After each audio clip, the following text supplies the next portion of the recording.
नमस्कार दोस्तों। मैं आपका दोस्त कहानी वाला। अगर मैं आपसे कहूँ कि कुछ भूत ऐसे भी होते हैं जो कि आपको हानि ना पहुंचा के लाभ पहुंचाए और जिन्होंने लोगों को लाभ पहुंचाया हो, तो क्या आप इस कहानी में मानेंगे, भरोसा करेंगे? इसी को सुनते हैं आज की कहानी में। तो मैं आपका दोस्त कहानी वाला आप लोगों के बीच फिर एक बार हाजिर हूँ एक नई कहानी के साथ। तो कहानी शुरू करने से पहले अपनी वही दो बातें। पहला, यह चैनल किसी भी तरीके के बिलीफ को सपोर्ट नहीं करता।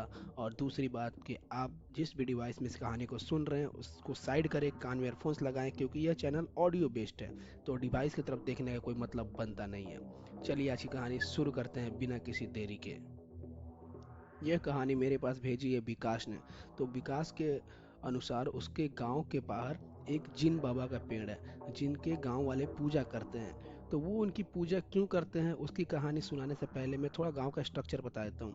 गांव में दो तरह से एंट्री की जा सकती है, एक उत्तर दिशा से और एक पूर्वी दिशा से। तो पूरब और उत्तर की तरफ से गांव में आप इंटर कर सकते हैं। तो पूरब दिशा से जब आप इंटर करते हैं तो वहाँ पे गांव के बाहर एक जीन बाबा का पेड़ है, जिसकी गांव वाले आते जाते पूजा करते हैं, या उनको उनको अगर उनका पेड़ दिख जाए तो वो उनसे प्रणाम कर लिया करते हैं। और उसी पूर्वी गेट से जब आप घूम के उत्तरी गेट की तरफ जाते हैं तो वहाँ पे एक शमशान पड़ता है बीच में। तो ये था अपना गांव का स्ट्रक्चर। आप इतना मान लो कि पूर्वी से उत्तरी के बीच में एक शमशान है और पूर्वी गेट के ठीक सामने एक जिन बाबा का पेड़ है, जिसपे ये लोग पूजा करते हैं और बहुत बिलीव करते हैं। तो कहानी यहाँ से शुरू होती है। गांव वाले ऐसा मानते हैं कि वो पेड़ पे जो जिन बाबा रहते हैं वो उनकी रक्षा करते हैं, गाहे बगाहे इनकी मदद कर दिया करते हैं। तो विकास भी इन कहानियों को बचपन से सुनते आ रहा था, पर उसे आजकल के जनरेशन के बच्चों को इन सब चीज़ों पे विश्वास करना थोड़ा मुश्किल होता है कि एक पेड़ है और इस पे कोई इंसानी साया है जो रहता है और वो लोगों की मदद करता है। तो वो विश्वास उतना नहीं करता था, पर हाँ चीज़ों को जानता था और सुन के रखा था बचपन से। तो ठीक है। एक बार की बात है कि विकास एग्ज़ाम देने के लिए अपने घर से दूर पटना गया होता। पटना एक बिहार की राजधानी है। तो वहाँ पे वो गया था एग्ज़ाम देने के लिए। और एग्ज़ाम देने के बाद से वहाँ उसका पटना में कोई स्टे नहीं था, ठहरने का कोई जगह नहीं था। तो वो उसका प्लान था कि आज दिन में एग्ज़ाम देगा, शाम की ट्रेन पकड़ेगा और रात तक घर आ जाएगा। पर दिक्कत तब हुई जबकि जो ट्रेन वो लेके वापस आने वाला था वो ट्रेन काफ़ी लेट हो गई। और जब ट्रेन लेट होती है तो इसके जब इसको जहाँ उतरना है वहाँ आने के लिए भी काफ़ी लेट से पहुँचेगी। तो इस चक्कर में ट्रेन स्टेशन पे पहुँची है रात के 3 बजे। जब ट्रेन रात के 3 बजे पहुँचती है तो इसका घर जो था वो स्टेशन से काफ़ी दूर था। ये सिवान का रहने वाला है, एक वो जगह है, जिला का नाम है सिवान, बिहार में। तो ये पटना से सिवान आता है, सिवान आते आते इसको रात के 3 बज जाते हैं। और सिवान से इसका घर और भी 20-25 किलोमीटर अंदर था, जो कि एक पूरा रूरल एरिया है, पूरा गांव है। तो अब वहां से सिवान से घर आने के लिए इसको कुछ नहीं मिल रहा था, इसको सुबह तक का इंतजार करना चाहिए था। गाड़ी मिलती सुबह 9 या 10 बजे से गाड़ी से मिलती। तो इससे लगा कि चलो यार स्टेशन से बाहर निकलते हैं, बाहर चल के सड़कों पे देखते हैं शायद कोई जुगाड़ लग जाए। तो इस चक्कर में ये स्टेशन से बाहर आता है। और बाहर आता है तो संजोग से किसी की बारात वापस जा रही होती है शादी वादी करके, या कुछ लोग होते हैं जो बारात से वापस जा रहे होते हैं। तो ये एक गाड़ी को ऐसे ही हाथ देता है और पूछता है भैया आपको किस तरफ जाना है। तो वो लोग बताते हैं कि हमें इस तरफ जाना है। तो इसको लगता है कि मेरे घर से 5 किलोमीटर दूर से ये लोग गुजरेंगे, तो क्यों ना मैं वहाँ उतर जाऊँ और वहाँ से फिर कुछ और मिल जाए, क्या पता भगवान साथ दे दे, वहाँ से भी कुछ मिल जाए, मैं घर पहुँच जाऊँगा सुबह, सूरज निकलने से पहले मैं घर रहूँगा। और ये सोच के ये वहाँ से चल देता है उस गाड़ी में बैठ के। वो लोग इसे पीछे जगह दे देते हैं और ये वहाँ से चल देता है। और देखते ही देखते सड़क काफ़ी खाली होती है और ये 20 किलोमीटर का सफ़र तय कर चुका होता है और अपने गांव से 5 किलोमीटर पहले पहुंच जाता है। तो वो लोग बोलते हैं भाई तू उतर जा और देख ले, अपना अपना यहाँ से तू चला जा। विकास उतर जाता है और अब ये इंतज़ार करने लगता है कि और कोई गाड़ी या साधन यहाँ से मुझे मिल जाए मेरे घर तक का, मेरे गांव तक का।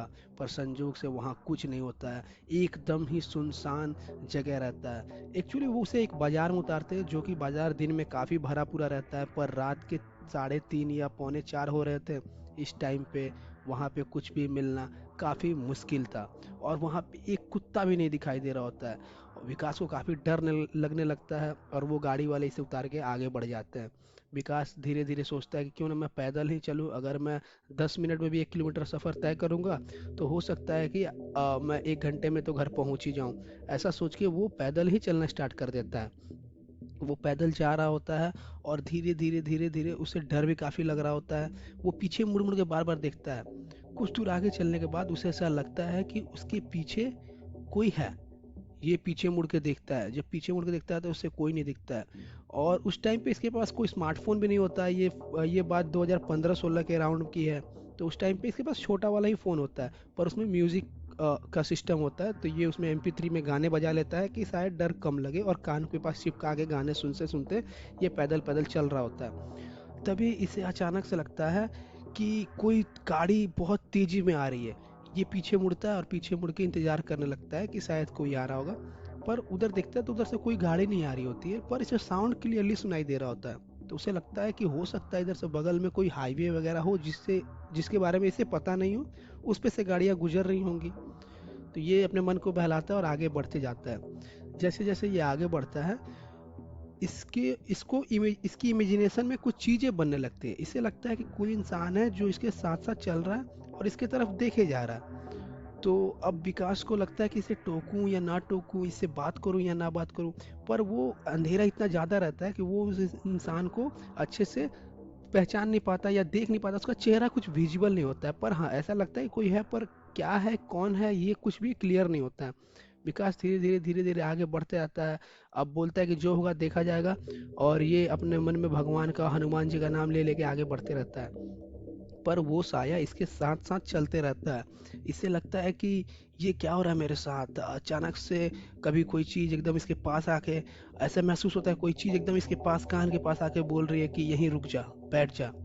और ये सब चीज़ें सुनता है, पीछे मुड़ के देखता है बहुत झटके में और देखता है कि यहाँ पे तो कुछ भी नहीं है। फिर ये अपने बोलता है कि ये सब मेरे मन का भ्रम है और ये आगे को बढ़ते रहता है। आगे बढ़ते बढ़ते बढ़ते बढ़ते ये धीरे धीरे उस पेड़ के पास पहुंचता है। अपने गांव के पेड़ जो इसके गांव के बाहर में पेड़ था, ये उस पेड़ तक पहुंच जाता है। जब ये उस पेड़ तक पहुंच जाता है तो वहाँ पे ये एक चबूतरा बना होता है। तो इस चबूतरे पे रुकता है और बैठता है। जब चबूतरे पे रुक के बैठता है तो वो पेड़ काफी तेजी से हिलने लगता है। और वो पेड़ काफी तेजी से हिलने लगता है, पत्ते गिरने लगते हैं। अब विकास डर के मारे वहां से दौड़ने लगता है, भागने लगता है। उसे लगता है कि कुछ तो बहुत ज्यादा गलत हो रहा है मेरे साथ और कुछ बहुत ज्यादा ही गड़बड़ हो चुका है। तभी पीछे से आवाज आती है कि रुक जा मूर्ख, मैं पूरे रास्ते तेरे साथ था, मैं तुझे बचा रहा हूँ, तुझे मरने का शौक है क्या। विकास इस सुनसानी रात में किसी की आवाज़ सुन के और भी ज़्यादा डर जाता है और घबराहट के मारे और तेज़ी में दौड़ने लगता है। तभी इसे पीछे से आवाज़ आती है कि उस तरफ से मत जा। तो ये पूरब से उत्तर की तरफ भाग रहा होता है, उत्तर वाले गेट की तरफ से भाग रहा होता है क्योंकि इसका घर उस साइड से ज़्यादा नज़दीक पड़ता है, उत्तर वाले गेट से ज़्यादा नज़दीक पड़ता है। तो ये सोचता है कि मैं उत्तर वाले गेट से जल्दी से भाग के घर में अपने घर को चला जाऊंगा। तो वो आवाज़ आती है कि रुक जा, उधर से मत जा, यहीं से घूम जा तू। तो ये समझ नहीं पाता और ये सुनना भी नहीं चाहता वो सब आवाज़ें। ये बस अब दौड़ रहा होता है, बहुत बेतहासा दौड़ रहा होता है। जब ये दौड़ते दौड़ते आगे पहुंचता है तो ये अचानक उस शमशान के पास से गुजर रहा होता है जो कि वो बीच में शमशान जो मैंने पहले जिक्र किया था, उस शमशान के बगल से ये गुजर रहा होता है। और उसे वहाँ दिखता है कि हजारों के तादाद में कुछ लोग खड़े हैं और वो जैसे zombies की तरह खड़े हैं और इसके तरफ देख रहे हैं। पूरा शमशान इसके तरफ देख रहा है और वो लोग धीरे धीरे इसके पीछे लग जाते हैं। ये बेतहासा भाग रहा होता है और वो 1000 से ज़्यादा लोग, बहुत ही बड़ी भीड़ में लोग इसके पीछे भाग रहे होते हैं। विकास बहुत ज़्यादा डर जाता है, ये रोने लगता है, चिल्लाने लगता है। तभी पीछे से इसे दिखता है कि कोई तो बहुत तेज़ी से दौड़ते हुए इसकी तरफ आया। वो एक बूढ़ा व्यक्ति था और वो इसका और वो इसकी आंखों में देख के बोलता है कि तू डर मत, मैं तुम्हारे साथ हूँ। तुझे मैंने मना किया था कि तुझे इधर से नहीं आना था। मुझे पता था वो लोग तेरे पीछे बहुत समय से लगे हुए हैं। जब तू वहाँ से उतर के आगे बढ़ा था तभी से ये तुम्हारे पीछे लगे थे और आज ये तुझे मार के अपने आप में शामिल कर लेते। पर मैं तुझे रास्ते भर तेरा सुरक्षा करते आया हूँ। ये बात किसी को बताना मत। और हाँ, हो सके तो कभी पूजा पाठ करने मेरे यहाँ भी आ जाना। इस चबूतरे पे आके कुछ मिठाइयाँ चढ़ा जाना। और इतना बोलते ही वो आदमी को वो दिखता है, विकास देखता है कि वो आदमी दौड़ नहीं रहा होता है। विकास तो दौड़ रहा होता है बेतहाशा, पर वो आदमी तैर रहा होता है, जैसे लगो हवा में चल रहा है उसके साथ। और ये सब उसके लिए सब विश्वास करना काफ़ी मुश्किल हो रहा होता है। ये दौड़ते दौड़ते अपने घर को पहुंचता है और दरवाज़ा पीटने लगता है, और ये पीछे मुड़ के देखता है तो वो बूढ़ा व्यक्ति कुछ दूर पे से खड़ा खड़ा दिखाई देता है। और ये दरवाज़ा पीटता है, घर वाले दरवाज़ा खोलते ही ये सीधा अपने कमरे में जाके छुप के सो जाता है, और अपने घर वालों को सुबह उठ के सारी बातें बताता है। तो उसके घर वाले कहते हैं कि वो कोई और नहीं, जिन बाबा ही थे जो तुम्हारी रक्षा कर रहे थे। तो ये थी आज की कहानी। फिर आपसे कल मिलूंगा एक नई कहानी के साथ। मैं आपका दोस्त कहानी वाला। वीडियो अच्छी लगे तो लाइक शेयर सब्सक्राइब सब कुछ करें। थोड़ा सा सब्सक्राइब बढ़ाओ यार, मेरे फॉलोअर्स नहीं बढ़ रहे, मेरे सब्सक्राइबर्स नहीं बढ़ रहे हैं, काफ़ी मेहनत हो रही है। चलो ठीक है, फिर मिलता हूँ एक नई कहानी के साथ। मैं आपका दोस्त कहानी वाला।